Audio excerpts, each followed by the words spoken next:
बच्चों प्रिज्म से रिलेटेड एक और इंपॉर्टेंट प्रॉब्लम को डिस्कस करने जा रहे हैं। इस प्रॉब्लम में आपको एक फिगर गिवन होगा और यहां पर कलर ऑफ लाइट दे दी जाएगी। क्वेश्चन को रीड करते हैं और अंडरस्टैंड करते हैं कि क्या क्वेश्चन में फाइंड आउट करना है। 3 light rays red, green, blue are incident on a right angle prism. एक राइट एंगल ट्रायंगल प्रिज्म है, ये right angle triangle prism ABC एक प्रिज्म मिल गया है। At face AB, the refractive indices of material of the prism for red के लिए value आपके पास बच्चों ये है 1.3, ये है रिफ्रैक्टिव इंडेक्स फॉर रेड। तो मैं यहां लिख दे रहा हूं, देखो कि म्यू सॉल्यूशन आपके पास क्या है, रिफ्रैक्टिव इंडिसेस क्या दिया जा रहा, म्यू आपको रेड के लिए दिया जा रहा है कितना 1.39 और आपको म्यू रेड के बाद दिया गया है ग्रीन की वैल्यू है 1.44, ग्रीन मतलब जी 1.44 और म्यू आपको दिया गया है ब्लू के लिए, तो ब्लू के लिए कितना है, ब्लू के लिए आपके पास है 1.47। तो ये तो हो गया रिफ्रैक्टिव इंडिसेस। जो रिफ्रैक्टिव इंडिसेस दे दिए गए हैं अलग अलग कलर के लिए क्या है।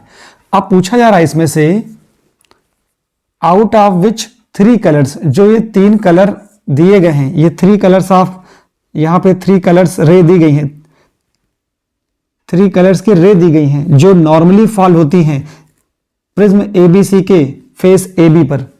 तो यहां से बताना है कि इन तीनों कलर की जो रे हैं उसमें से कौन सी रे इस प्रिज्म के फेस AB से इमर्ज आउट होगी। क्वेश्चन ये है, आउट ऑफ विच 3 कलर्स रे will emerge out of the face AC। इस वाले सरफेस से, इस वाले फेस से, प्रिज्म के फेस AC से कौन सी कलर की लाइट या कौन से कलर की रे ऑफ लाइट, जो 3 कलर दिए गए हैं, कौन सी रे ऑफ लाइट बाहर आएगी, इमर्ज आउट होगी। क्वेश्चन समझ में आ गया। चलिए अब देखो कैसे करना क्या है। एक जो इसका की कंसेप्ट है बच्चों, क्वेश्चन को करने से पहले उसका कंसेप्ट भी तो मालूम होना चाहिए। कंसेप्ट ये है कि अगर किसी सरफेस पे रे ऑफ लाइट नॉर्मली फॉल्स होती है, क्योंकि इस सरफेस का जो नॉर्मल होगा वो ऐसे ही होगा, नॉर्मली फॉल्स होगी तो रे ऑफ बिना डाइवर्ज हुए सीधे निकल जाएगी यहां पे नॉर्मली, क्योंकि यहां पर एंगल ऑफ इंसिडेंस 0 है और आपको पता है कि अगर एंगल ऑफ इंसिडेंस 0 है, कोई रे ऑफ लाइट नॉर्मल की डायरेक्शन में ही इंसिडेंट होती है, आई 0 है तो रिफ्रैक्शन भी क्या होगा ही नहीं, तो यहां पर आर की वैल्यू भी 0 होगी। अगर इंसिडेंस नहीं है, आई 0 है तो आर भी 0 होगा और ये रे ऐसे निकल जाएगी, यहां पर पहुंचेगी, इस सरफेस पे पहुंचेगी तो यहां बनाना पड़ेगा आपको नॉर्मल। क्या बनाना पड़ता है, यहां बनाना पड़ता है बच्चों नॉर्मल, ठीक है। अच्छा, फिर इसी को आगे बढ़ा लीजिए, इसके साथ भी वही केस होगा, रे ऑफ लाइट ऐसे निकल जाएगी, जब ऐसे, क्योंकि यहां भी 90 पे है, यहां भी नॉर्मली पड़ी तो नॉर्मल निकल जाएगी। ऐसा नहीं बोलना है कि एंगल ऑफ इंसिडेंस 0 था तो एंगल ऑफ रिफ्रैक्शन भी 0 होगा, तो ऐसे ही जाना है। फिर यहां पर बनाना पड़ेगा आपको नॉर्मल एक, ठीक। ऐसे ही इस रे ऑफ लाइट के लिए देखो, ये भी ऐसे जाएगी और यहां पर भी एक नॉर्मल बनाना पड़ेगा। अब देखना है कि ये जो रे ऑफ लाइट आई हैं, इन तीनों में से इस फेस से कौन सी बाहर होगी, उसका कंसेप्ट क्या है। पहले इतनी चीज जान लीजिए, ये 45 है, ये 90 है, तो यहां पर का एंगल जो होगा वो 45 होगा। अगर ये 45 है, ये 90 है, तो ये कितना होगा 45। तो बच्चों ये वाला जो एंगल होगा, ये वाला एंगल ऑफ इंसिडेंस, ये जो होगा आई, ये कितना होगा, ये होगा आपके पास 45 होगा। ऐसे ही इसके लिए देखोगे, इसके लिए भी एंगल ऑफ इंसिडेंस कितना है, ये भी 45 होगा, ठीक है। इसके लिए देखेंगे तो ये भी 45 आ जाएगा। तो एंगल ऑफ इंसिडेंस तीनों में सेम आ गया। कैसे सेम आएगा, क्योंकि नॉर्मल ऐसे होगा, जब ऐसे नॉर्मल आएगा तो आपको पता है यहाँ 45 है, यहाँ 90 है, तो यहाँ पर 45 ही आना है, यहाँ 45 यहाँ 90 है, तो ये वाला एंगल 45 आएगा। इतनी चीज आ गई। अब रिफ्रैक्शन कब होता है, कब ग्रेजिंग इमर्जेंस होती है, कब TIR होता है, पहले वो जान लेते हैं। तो देखो इसको मैं हटाता हूं एक कंडीशन बच्चों ये होती है, और एक कंडीशन ये होती है, और एक कंडीशन बच्चों ये होती है।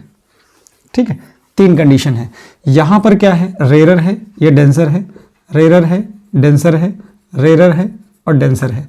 जब रे ऑफ लाइट एंगल ऐसे डेंसर से रेरर जाए और वो रिफ्रेक्ट हो रही है, इसका मतलब है यहाँ पर जो बना हुआ एंगल है, यहाँ पर बना हुआ एंगल जो ये होगा वो क्या होगा, वो क्रिटिकल एंगल से कम होगा। क्या होगा, यहाँ I is less than C होगा, क्रिटिकल एंगल से कम होगा।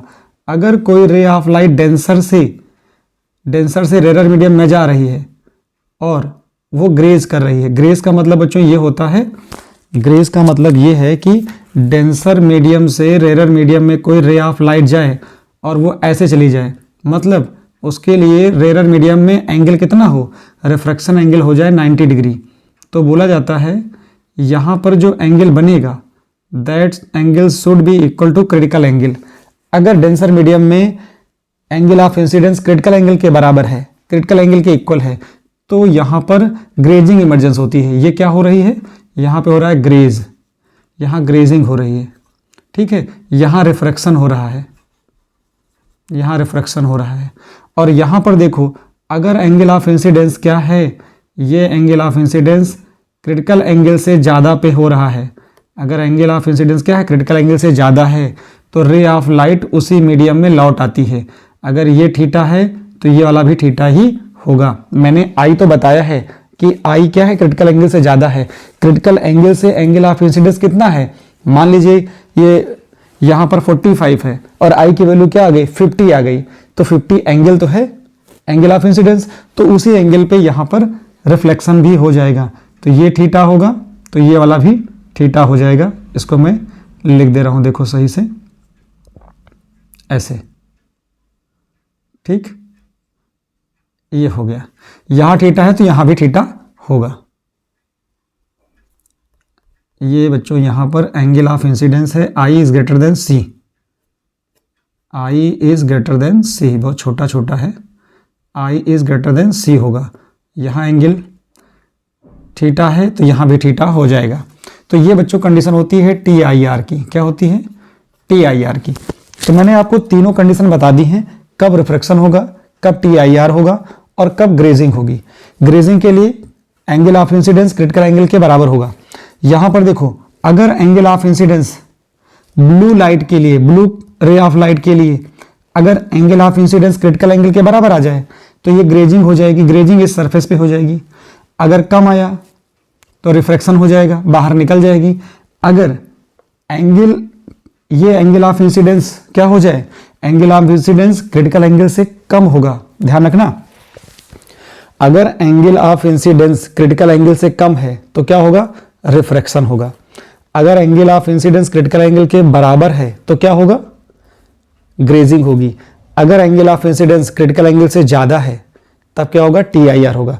तो पहला काम है क्वेश्चन में क्या निकालना, पहले इसके लिए, इसके लिए, इसके लिए क्रिटिकल एंगल निकालना। तो पहले क्या निकालने जा रहे हैं, क्रिटिकल एंगल, क्रिटिकल एंगल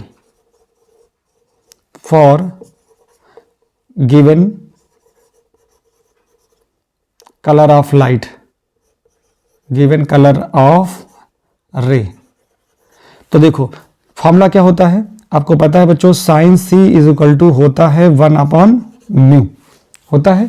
तो मैं पहले निकाल लूँ किसके लिए, पहले मैं निकाल लेता हूँ ब्लू के लिए, क्योंकि ब्लू पहले है। तो ब्लू कलर के लिए देखो यहाँ से ये क्या आ जाएगा, यहाँ पर मैं लिखूंगा ऐसे साइन सी, साइन सी किसके लिए, ब्लू के लिए।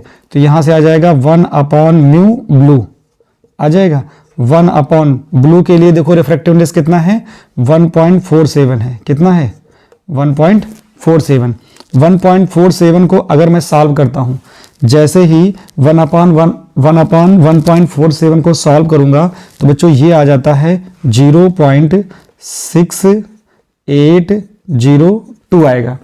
अब यहां पर इसकी वैल्यू क्या होती है जरा देखो, यहां से लिखना पड़ेगा मुझे, C B is equal to, ये क्रिटिकल एंगल है सी बी, कितना आ जाएगा, साइन इनवर्स, और यहां से आ जाएगा 0.6802। ये बच्चों ये वैल्यू होती है 42 डिग्री की। क्या होती है? 42 डिग्री की। ध्यान रखना, जो ब्लू कलर के लिए क्रिटिकल एंगल आ रहा है वो 42 डिग्री है। क्रिटिकल एंगल कितना आ रहा है? 42 डिग्री आ रहा है। समझ गए? ब्लू कलर के लिए एंगल ऑफ इंसिडेंस कितना है? आई ज्यादा है। किससे? क्रिटिकल एंगल से। तो यहां लिखा जाएगा सिंस फॉर ब्लू कलर क्या आएगा? जो ब्लू कलर है वो angle of incidence I is greater then क्या है? सी बी है। आई ज्यादा है सी बी से, तो क्या होगा? अगर एंगल ऑफ इंसिडेंस क्या हो जाए? एंगल ऑफ इंसिडेंस क्या हो जाए? Angle of incidence critical angle से ज्यादा होगा तो क्या होगा? टी आई आर होगा। तो ये वाली ray of light emerge out नहीं होगी। ये क्या होगी? क्या होगा? There is that is T R, that is T I R होगा। नो इमरजेंस होगा। क्या होगा? Hence no emergence. तो ये वाली रे ऑफ लाइट तो इमर्ज आउट नहीं होगी, इसका तो टी आई आर होगा। क्लियर हुआ? अब मैं बात करता हूं किस कलर ऑफ लाइट के लिए। यहां लिखा जाता है साइन। मैं बात कर रहा हूं किसके लिए? ग्रीन के लिए। किसके लिए? ग्रीन के लिए। साइन सी जी के लिए। तो यहां से आ जाएगा 1/μg आ जाएगा। तो 1/, देखो 1/ क्या आएगा? ग्रीन के लिए कितनी वैल्यू दी गई? 1.44। इसको सॉल्व करोगे बच्चों तो क्या आएगा? इसको सॉल्व करोगे तो यहां से आ जाएगा 0.6844 आ जाएगा। 68 आएगा। इसकी वैल्यू 68, इससे थोड़ी ज़्यादा आती है। कितनी आती है? 0.6944। अब जरा देखो यहां से निकालोगे अगर तो ये मिलेगा साइन, यहां से सी जी क्या मिलेगा? सी, ये मिलेगा critical angle green colour of light के लिए। Sine inverse 0.6944। ठीक। अब इसकी जो वैल्यू बच्चों आती है वो यहां से क्या मिल जाएगी? इसकी जो वैल्यू आती है वो होती है 43 के समथिंग के आसपास। ये हो जाएगा 43.9 डिग्री। तो अब जरा देखो जो ये वैल्यू आ रही है, ये वैल्यू आ रही है किसके लिए? ग्रीन कलर के लिए। तो यहां लिखा जाएगा सिंस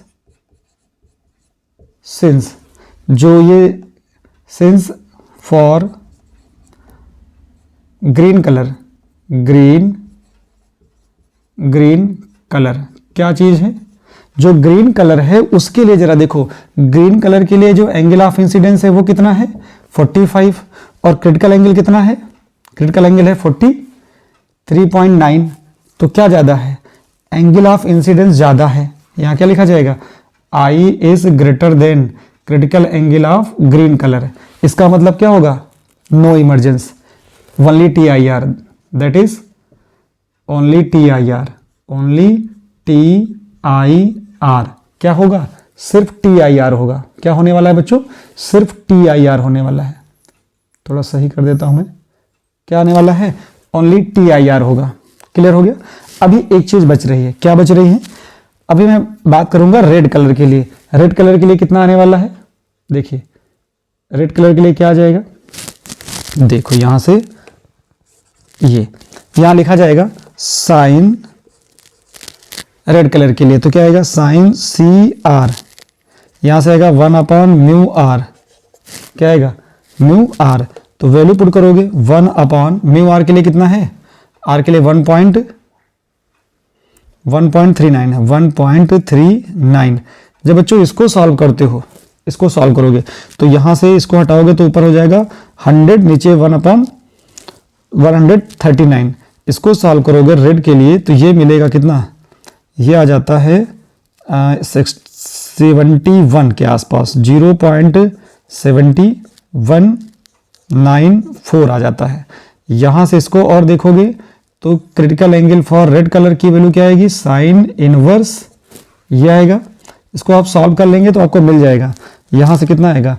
0.7194। और जब इसको सॉल्व करेंगे बच्चों तो ये वैल्यू आपको एग्जैक्टली मिल जाएगी 46 डिग्री। क्या मिलेगी? 46 डिग्री। तो आप देखोगे ये जो क्रिटिकल एंगल है सी, क्रिटिकल एंगल है, वो क्या आ रहा है? वो एंगल ऑफ इंसिडेंस से ज्यादा आ रहा है। और आपको पता है कि अगर angle of incidence critical angle से ज्यादा हो जाए, क्या हो जाए? अगर क्रिटिकल एंगल से ज्यादा हो जाए तब क्या आने वाला है? यहां पर देख रहे हो कि अगर क्रिटिकल एंगल ज्यादा हो जाए, अभी क्या आ रहा था? अभी एंगल ऑफ इंसिडेंस कितना था? यहां पर 45 था और क्रिटिकल एंगल कितना था? 42। क्रिटिकल एंगल 42 था। तो यहां पर एंगल ऑफ इंसिडेंस जब ज्यादा हो जाता है क्रिटिकल एंगल से तो यहां TIR है, यहां TIR है।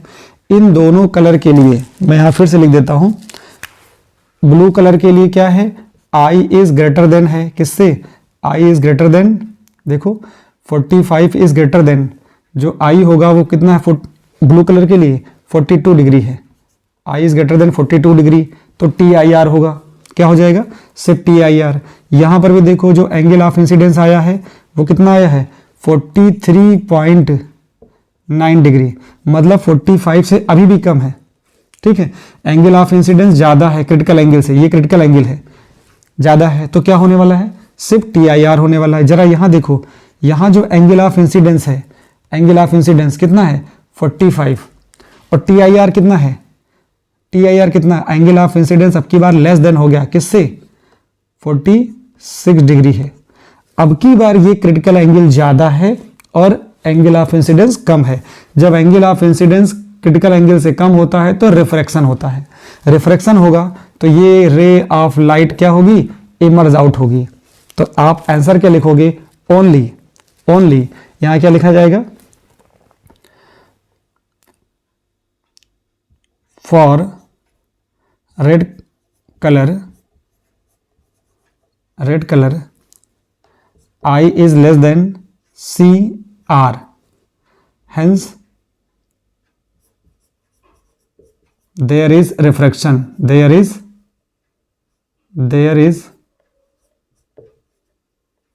only refraction, only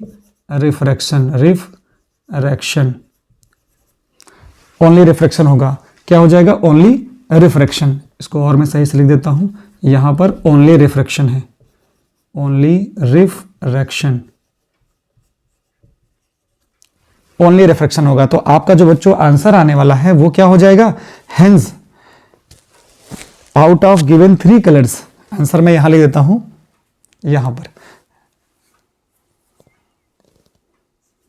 यहां पे हटा देता हूं, देखो यहां पर, हेंस आउट ऑफ given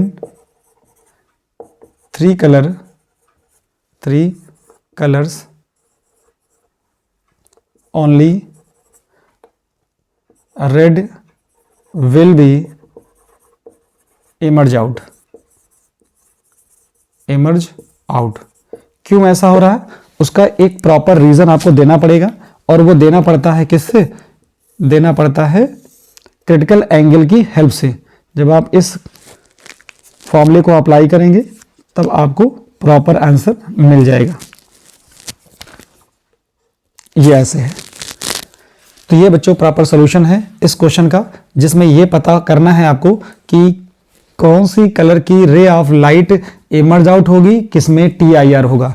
तो इस वाले में तो बच्चों TIR ही हो रहा था, या इधर लौट आएगी, इसमें भी इधर TIR हो रहा था, लेकिन इस वाले में रिफ्रैक्शन होगा, क्योंकि ये सब क्या होते हैं? नॉर्मल होते हैं, ये नॉर्मल होते हैं। होपफुली क्वेश्चन की बेटर अंडरस्टैंडिंग आपको हो चुकी होगी।